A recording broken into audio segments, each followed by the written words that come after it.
खुदावंद यीशु मसीह के बाबरकत और जलाली नाम में एक बार फिर नाजरीन आपकी खिदमत में हाजिर हैं। मैं शाहाना और सिस्टर रेबिका आपकी खिदमत में एक बार फिर सलाम पेश करते हैं और फिर से नाजरीन उसी प्रोग्राम को कंटिन्यू करते हैं जो हमने गुज़िश्ता प्रोग्राम अधूरा छोड़ा था। टॉपिक वही है, बहैसियत सर शौहर की जिम्मेदारियाँ।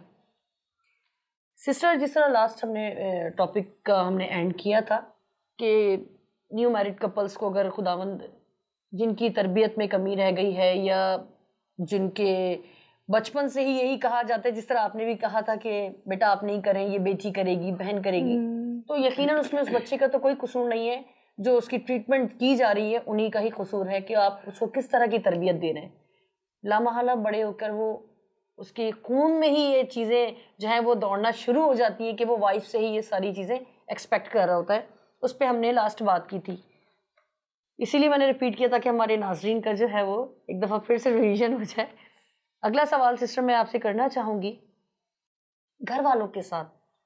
खुसूसन बीवियों के साथ खाविंदों को किस तरह का रवैया अपनाना चाहिए?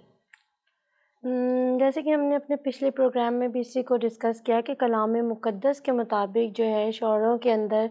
बर्दाश्त, मोहब्बत, तहम्मुल, ये सब चीज़ें जो है वो पाई जानी चाहिए। क्योंकि जब आपके अंदर बर्दाश्त होती है ना, तो आप सामने वालों की बहुत सारी चीज़ों को जो है मोहब्बत के साथ टैकल कर लेते हैं। और रवैया जो है वही मसीहत वाला होना चाहिए। मारपीट नहीं होनी चाहिए, लड़ाई झगड़ा नहीं होना चाहिए। अगर किसी बात पे इख्तलाफ है भी आपको आपकी बीवी के साथ, तो उसको कलाम खोल कर जो है आप सिखाएं कि खुदा ने, मसीह खुदावंद ने या खुदा बाप ने जो है हमें कलाम मुक़द्दस में इस तरह से बताई है ये बात, हमें इस तरह से चलना है। अगर बीवी को मुश्किल होती है उस चीज़ में चलने की, तो शौहर को चाहिए कि वो उसके साथ हेल्प करे,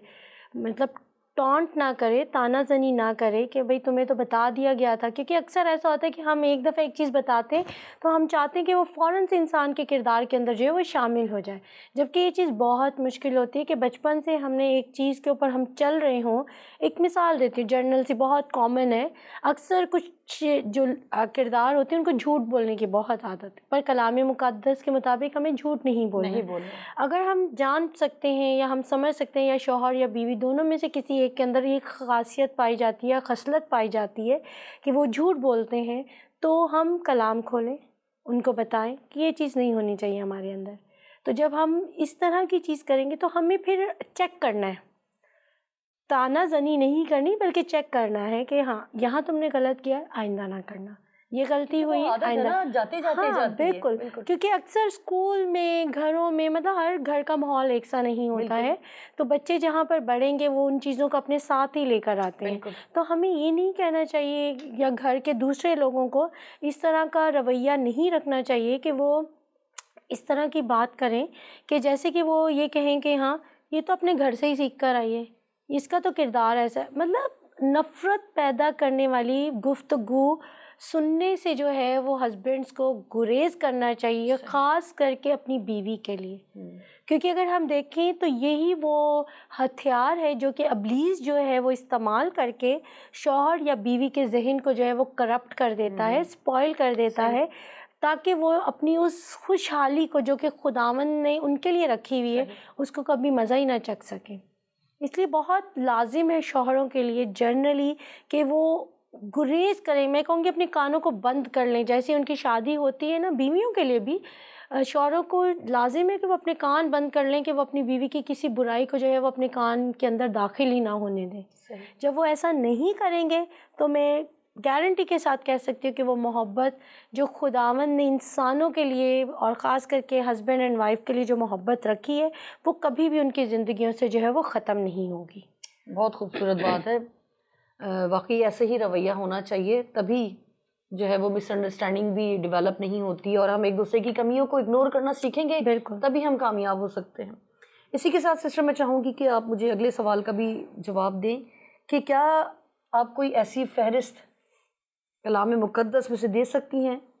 जो खाविंदों की हिदायत के लिए हो, ताकि जिस तरह शुरू में मैंने बात की, पिछले प्रोग्राम में भी, इस प्रोग्राम में भी करना चाहूँगी कि हमारी जो रहनुमाई है ना वो हमेशा कलाम मुक़द्दस से ही रही है और कोशिश यही रहेगी कि हमेशा हम इसी से ही अपनी रहनुमाई लें। जैसे कि हमारे टॉपिक्स जो है हमने पिछले प्रोग्राम से कि उन्हीं से ताल्लुक़ रखते हैं, तो पहला पत्रस उसका 3 बाब और उसकी अगर हम 7 आयत, जो कि आप स्क्रीन पे देख भी सकते हैं, उसको अगर हम देखें तो उसमें बहुत अच्छी तरीके से मैं कहूँगी कि हस्बैंड्स को जो है वो गाइडलाइन दे दी गई है कि किस तरह से जो है उन्होंने अपनी बीवियों को जो है वो नाजुक ज़रफ़ जानना है, और किस तरह से जो है नाजुक ज़रफ़ जानते हुए, नाजुक लफ्ज़ से ही हम समझ जाएं कि वो हमारे लिए कितनी नाजुक है, एक फूल की तरह है। हमने उस फूल को किस तरह से जो है और जो है ख़ूबसूरत बनाना है, किस तरह से हमने उस फूल को और निखरने देना है। हमने ऐसा नहीं करना है कि अगर किसी की बेटी हमारे घर में आ गई है तो अब वो जो है वो मलकियत हो गई है और हम उस फूल को जो है बातों से या तानाज़नियों से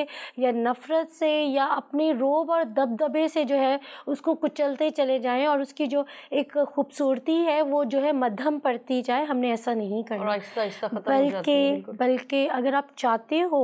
कि आप अपनी बीवी से वही रवैया पाओ जो कि आपके जहन बना हुआ है, सोच बनी हुई, तो कलाम मुक़द्दस में लिखा हुआ है कि जो तुम चाहते हो कि कोई तुम्हारे लिए करे, पहले तुम उसके साथ वैसा करो।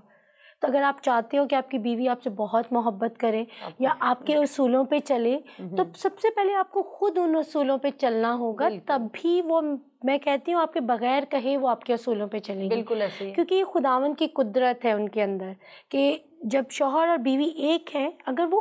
एक असूल पर चलते हैं, एक तरीक़ेकार पे चलते हैं, एक मोहब्बत से चलते हैं, तो फिर दोनों के अंदर एक जैसी मोहब्बत और एक जैसा जो है लगाव जो है वो खुदा बाप जो है उनके अंदर भर देता है, या उनकी ज़िंदगियां जो हैं उससे पुर रहती हैं। वो कभी भी, आप एक चीज़ खाली जगह पर ही हम कोई दूसरी चीज़ को डाल सकते हैं। एक खाली ग्लास में ही आप पानी डालेंगे ना, भरे हुए में नहीं डालेंगे। अगर हमारे अंदर नफ़रत पहले से भरी है तो हम मोहब्बत कहाँ से डाल सकते हैं? हमें सबसे पहले अपनी उस नफ़रत को जो है, अपने दिलों को जो है उस चीज़ से खाली करना है, तभी हम उस मोहब्बत को, जो खुदावन की मोहब्बत है हमारे लिए, हम उसको भर सकते हैं। इसलिए मैं शौहरों को यही कहूँगी कि अपनी बीवियों को नाजुक जो है वो ज़रफ़ जानकर जो है उनसे मोहब्बत करें, उनकी केयर करें, उनको प्यार करें। वो इतनी तकलीफ़ें, यहाँ तक कि वो, मैं औरत हूँ तो मैं जान सकती हूँ कि जब वो एक औलाद को जो है एक नई ज़िंदगी को जन्म देती है तो वो तकलीफ़ क्या होती है कोई मर्द नहीं समझ सकता। बिल्कुल ऐसे ही। इसलिए जब वो ख़ास करके इन हालात में एक नई ज़िंदगी की तरफ जा रही होती है या नई ज़िंदगी उसकी ज़िंदगी में शामिल है, तो उसको बहुत ज़्यादा शौहर की सपोर्ट, चाहे दुनिया सपोर्ट करे उसको, मैं कहूँगी कि इतना कुछ कर ले। सास भी, मैं कहूँगी कि मिठास के साथ जो है वो आपके अंदर कुछ भी डाले, कुछ भी मोहब्बत भरे लफ्ज़ों के बयान करे, लेकिन जो शौहर का एक लफ्ज़ होगा मोहब्बत भरा, उस कैफ़ियत में वो औरत के लिए, मैं कहूँगी कि ऐसे लगता है कि जैसे खुदा ज़मीन पर उतर आया है।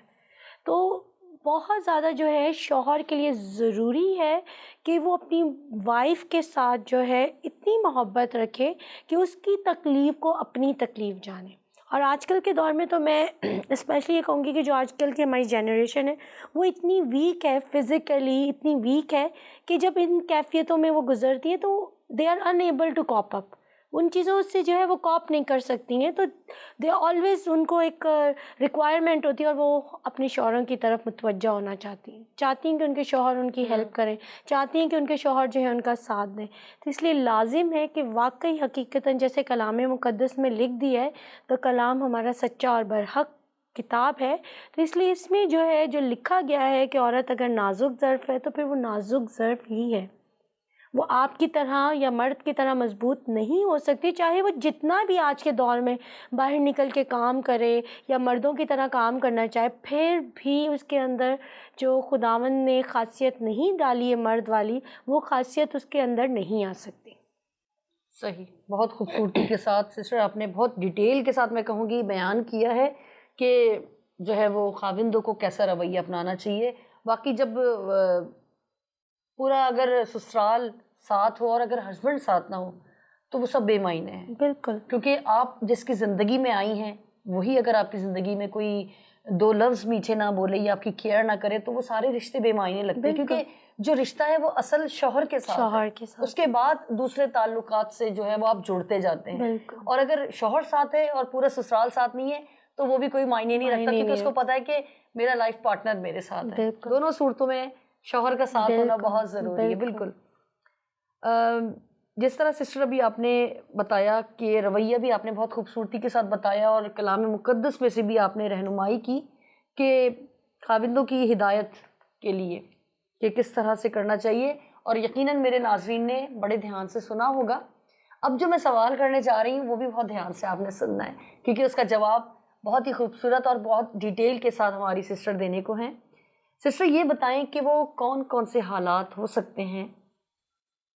जो मियाँ बीवी की यगानगत के लिए ख़तरा साबित होते हैं, और ये भी बताइएगा कि इन हालात में कोई जोड़ा जो है वो अपनी घरेलू खुशगवार ज़िंदगी को फिर किस तरह बरकरार रख सकता है। बिल्कुल। क्योंकि मसलन जब खाविंद घर से दूर होता है, दूर दराज इलाके में अगर वो जॉब की वजह से जाते हैं, तो मुलाजमत होती है। मेन इशू जो आजकल है कि मुलाजमत कहीं दूर मिल गई है, तो वो अभी वाइफ को, बच्चों को, या वाइफ को ही अगर अभी आप न्यू मैरिड कपल अफोर्ड नहीं कर सकता एक प्राइवेट जगह पर एक अलग से घर लेकर रहने पर, तो वो यकीनन वो ससुराल में छोड़कर जाता है। मगर वो एक गैप आ जाता है बीच में अगर आप न्यू शादी हुई है, क्योंकि आपको साथ रहने के लिए, अपनी अंडरस्टैंडिंग को डेवलप करने के लिए साथ रहना बहुत ज़रूरी है। और आप उन अय्याम में अगर दूर चले जाते हैं तो वो अंडरस्टैंडिंग तो डेवलप ही नहीं हुई, आपने एक दूसरे को समझा ही नहीं, तो इसका रिजल्ट तो खैर मैं चाहूँगी आप बताएं, क्योंकि आपसे मैंने अगर सवाल किया है। और यहाँ पर ये भी बताइएगा कि फिर ख़ानदान वाले जो है उस वाइफ के ऊपर बड़ी नुक्ताचीनियाँ, बड़ी इल्ज़ामात भी कह सकते हैं इसको।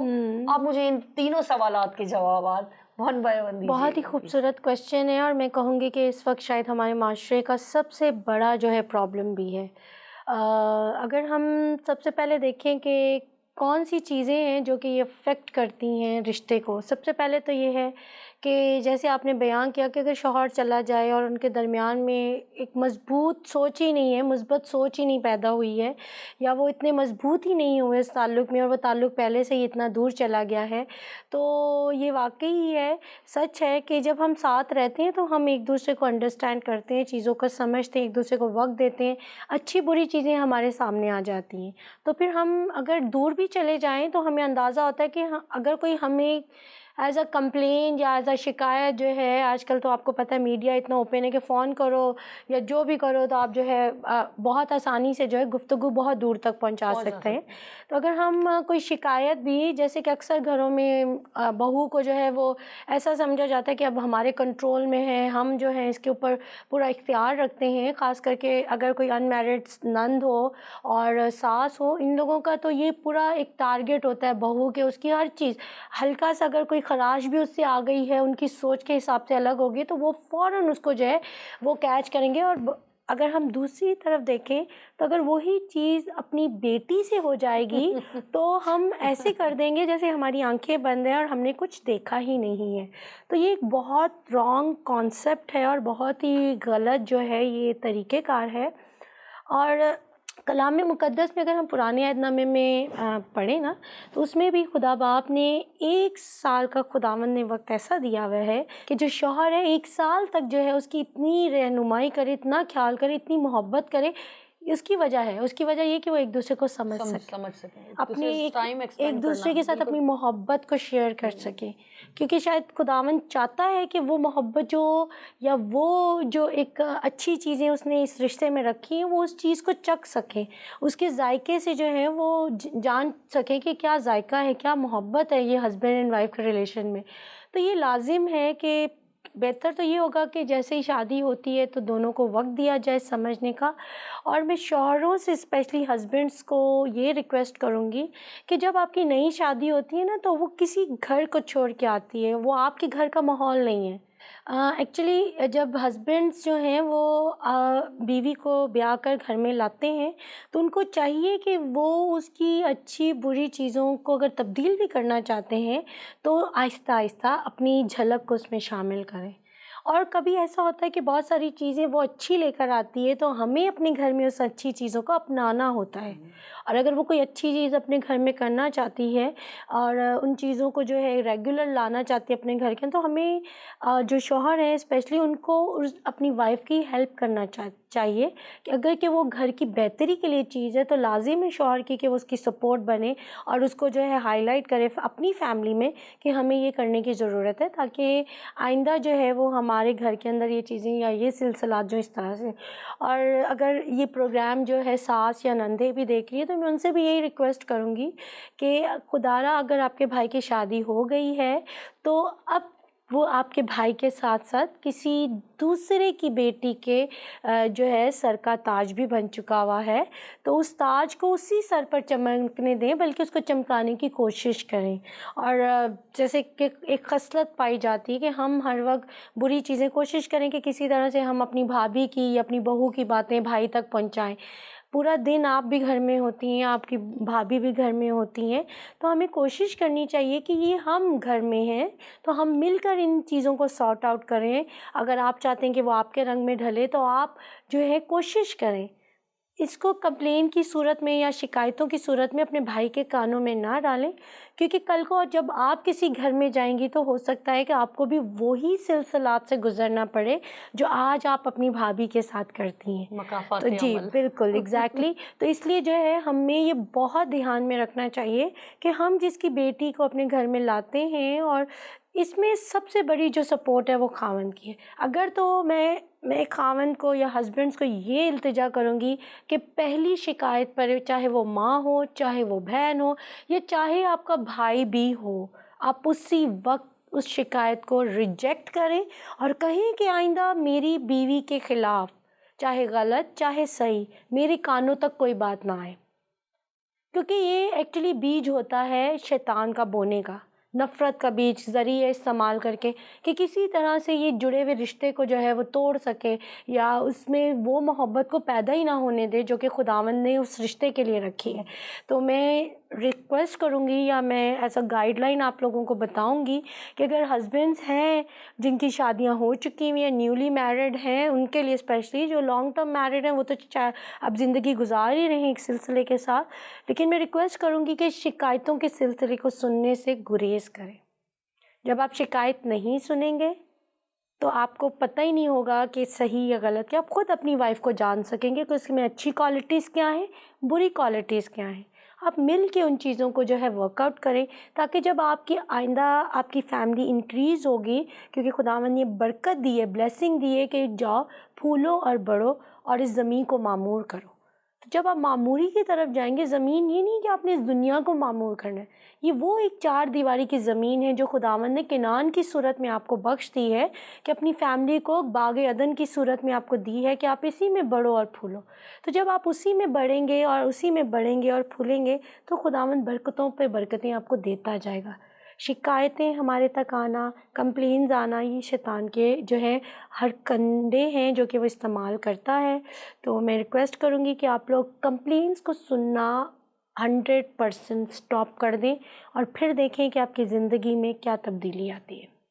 बहुत खूबसूरती के साथ सिस्टर आपने जवाब दिया है। यहाँ पर मैं अपने उन भाइयों से मुखातिब होना चाहूँगी जो किसी भी वजह से अपनी उस न्यू लाइफ पार्टनर से दूर हैं, मगर मैं ये ज़रूर कहूँगी कि अपनी जॉब तो खैर ना छोड़ें, ना ही अपने फ्यूचर के साथ आप कोई रिस्क लें, मगर ये ज़रूर कहना चाहूँगी कि अपने पर्सनल रिलेशनशिप में किसी थर्ड पर्सन को ना आने दें। इसीलिए मैं चाहूँगी कि आप अपने लाइफ पार्टनर के साथ, अब तो एडवांस हो गई है टेक्नोलॉजी, स्काइप है आपके पास और बहुत सारे ऐसे ज़राए हैं जिससे आप लाइव अपने जो है पार्टनर के साथ बात कर सकते हैं, अपनी फीलिंग्स शेयर कर सकते हैं, अपनी प्रॉब्लम्स शेयर कर सकते हैं, अपनी हर चीज़ को जो खुदा चाहता है आप शेयर करें वो आप कर सकते हैं, मगर उसमें किसी थर्ड पर्सन को आने का कोई हक हासिल नहीं है, चाहे वो कोई भी हो, क्योंकि ये जो जोड़ा आपको जोड़ा गया है ये खुदा ने जोड़ा है। इसमें आपने अपने लाइफ पार्टनर को एतमाद देना है, उस पर भरोसा करना है, उसे प्यार देना है, फिर आप देखिएगा कि वो आपके साथ ओपनली हर एक बात को शेयर कर सकेगी और करती चली जाएगी। इससे आपका रिलेशन दूर होने के बावजूद स्ट्रांग होता चला जाएगा। ये एक रिक्वेस्ट है अपने उन भाइयों के साथ जो किसी भी वजह से अपनी वाइफ से दूर हैं, मगर वो दूरी दुनियावी ही रहे, दिलों की दूरी जो है वो फिर बिगाड़ का सबब बनती है। सिस्टर, नेक्स्ट क्वेश्चन मेरा ये है आपसे, हमारे माशरे में मर्द और ख़वातीन जब एक रिश्ते में जुड़ जाते हैं तो मर्द जो है वो ख़वातीन पर हक जताना वो अपना अव्वलीन फ़र्ज समझते हैं, और उस हक को जताते जताते वो तशद्दुद पर भी जो है वो आना शुरू हो जाते हैं और वो उसको अपना हक समझते हैं। यहाँ पर आप बताएं कि कलाम इस बारे में क्या हिदायत देता है? जैसे कि मैंने पहले भी एक आयत जो है कोट की थी कि औरत को जो है वो नाजुक ज़र्फ़ जाने आप, तो नाजुक ज़र्फ़ पे तो हम हाथ उठा ही नहीं सकते। कलाम हमें इजाज़त ही नहीं देता इस चीज़ की कि हम हाथ उठाएं। और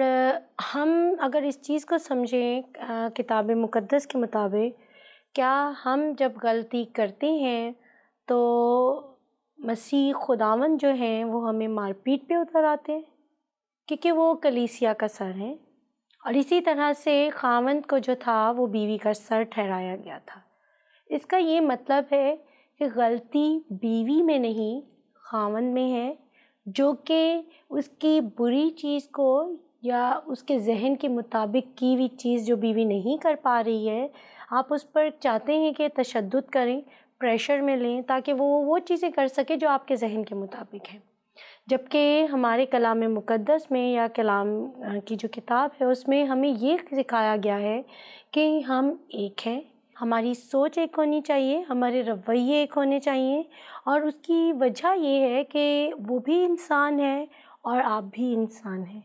आप किसी से अगर दुनियावी तौर से अगर हम देखें तो हमारी हुकूमतों ने भी तशद्दुद के ख़िलाफ़ जो है काफ़ी सारे ऐसे जो है इंतज़ामात या कवानीन जो हैं वो बनाए हुए हैं कि औरत पे कोई तशद्दुद नहीं। अगर दुनियावी तौर से हम किसी से सुनते हैं कि किसी मर्द ने जो है औरत पे तशद्दुद किया, तो हम इंसानियत में ही ऐसी सोच को बरकरार रखते हैं कि उफ़ ये क्या कर दिया, कैसा शख्स है। बिल्कुल, इसका मतलब हाँ, इस किस्म के मतलब नफ़रत भरी चीज़ें कि यार किस किस्म का शख्स है, इसको क्या मर्दानगी दिखाना चाहता है मार के या पीट के या तेज़ाब गिरा के या कुछ इस तरह की चीज़ें करके। तो एक्चुअली अगर हम इंसान होते हुए इस बात को सुन के तकलीफ़ में आ जाते हैं, तो खुदावंद ने तो हमें ये राइट ही नहीं दिया। उसने तो कलाम के मुताबिक हर शख्स को जो है वो कहा है कि ये जो बदन है वो मेरा है, बिल्कुल ये रूह का मक़दस है। इसका मतलब है कि अगर खावंद अपनी बीवी पे हाथ उठाता है तो औरत को खुदा बाप ने अपनी शिबी पे बनाया है। इसका ये मतलब है वो औरत पे नहीं, वो खुदावंद पे हाथ उठाता है। बहुत बड़ी बात है ये वाकई। अगर इस पॉइंट को, सॉरी सिस्टर, मैं यहाँ रुकना चाहूँगी, उन भाइयों से एक बार फिर मुखातिब होना चाहूँगी जो औरत को हाथ उठाते हुए बिल्कुल लिहाज नहीं करते और बेतहाशा बेदर्दी के साथ इस तरह उसे ज़दोकोब करते हैं कि या तो उसका बाजू टूट जाता है या उसके आँखों के नीचे हल्के पड़ जाते हैं, नील के निशान होते हैं, या बहुत सारी ऐसे ज़ख्मों के निशान होते हैं उसके बदन पर जो वो शायद दिखा भी ना पाती हो, मगर वो ज़ख्म तो भर जाते हैं, मगर जो उसकी रूह पर, उसके दिल पर ज़ख्म लगते हैं वो कभी भी नहीं भर सकते। खुदारा किसी के दिल की आह लेने से डरिए, क्योंकि जो दिल से आह निकलती है वो ज़िंदगियों को तबाह बर्बाद कर देती है। अगर आप किसी की बेटी को, किसी की बहन को लाकर उस पर जुल्म करना अपना वलीन फ़र्ज समझते हैं, तो आप अपने घर पर भी निगाह कीजिए, आपके भी ख़ानदान में बेटियां और बहनें होंगी, आप भी कभी बेटी के बाप बनेंगे। आपकी भी माँ जो है वो किसी की बेटी आई थी, तब उसने आपको इस ज़मीन पर, इस दुनिया में लाने का सबब बनी। प्लीज़ खुदारा इस खौफनाक लफ्ज़ को अपनी ज़िंदगियों से निकाल दें जो कि तशद्दुद के ज़िम्रे में आता है। लास्ट काफ़ी प्रोग्राम्स पहले मैंने भी एक प्रोग्राम किया था जो लॉ पास हुआ था, उसमें ये भी बाद में तरमीम की गई थी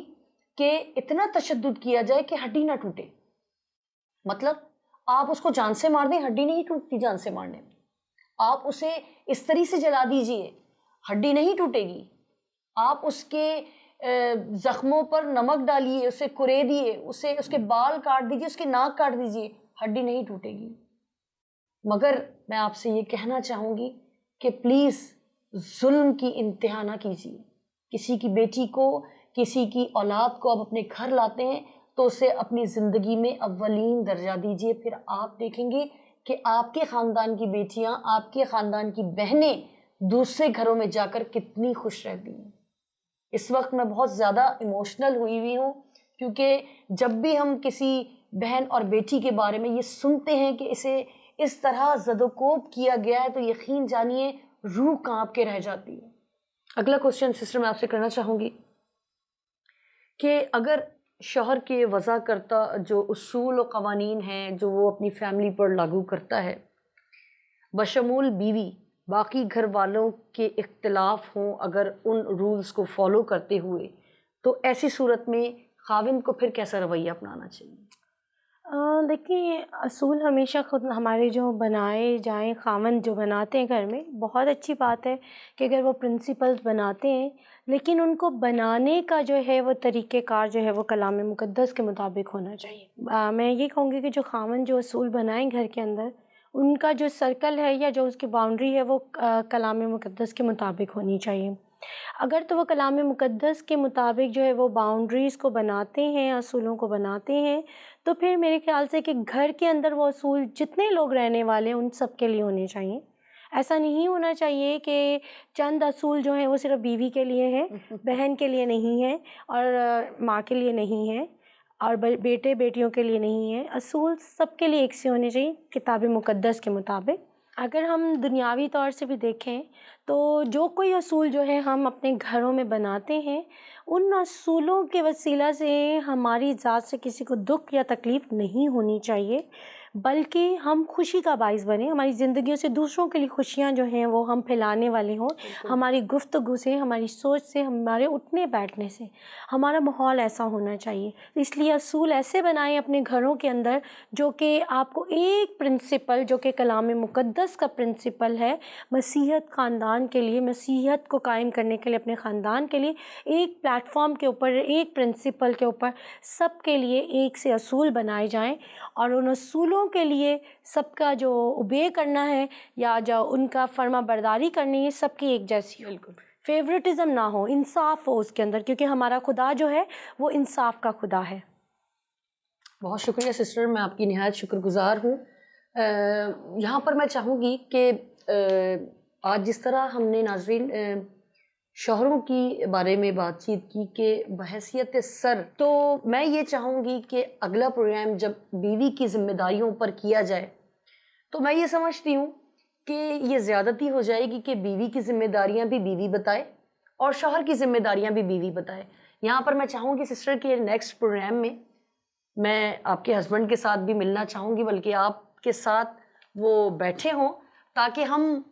जो बीवी की ज़िम्मेदारियां हैं, मैं चाहूँगी आप दोनों मिलकर हमें और हमारे नाज़रीन को सिखाएं, ताकि लोगों के अंदर ये कॉन्सेप्ट ना जाए कि हम सिर्फ फीमेल्स को ही इनकरेज करते हैं या फीमेल्स ही हस्बैंड की भी ज़िम्मेदारियां बता रही हैं और फीमेल्स ही जो है वो फीमेल्स की ज़िम्मेदारियां बता रही हैं, क्योंकि ये उन भाइयों के साथ ज़्यादती होगी जो शायद मेरे इस प्रोग्राम को पसंद ना कर रहे हों कि एक औरत ही मर्द को भी लीड करे और एक औरत जो है वो औरत को भी लीड करे, क्योंकि मुआशरा दोनों से चलता है। आखिर में इस खूबसूरत दुआया लफ्ज़ों के साथ इस प्रोग्राम का इख्तिताम करना चाहूँगी कि खुदा करे कि हर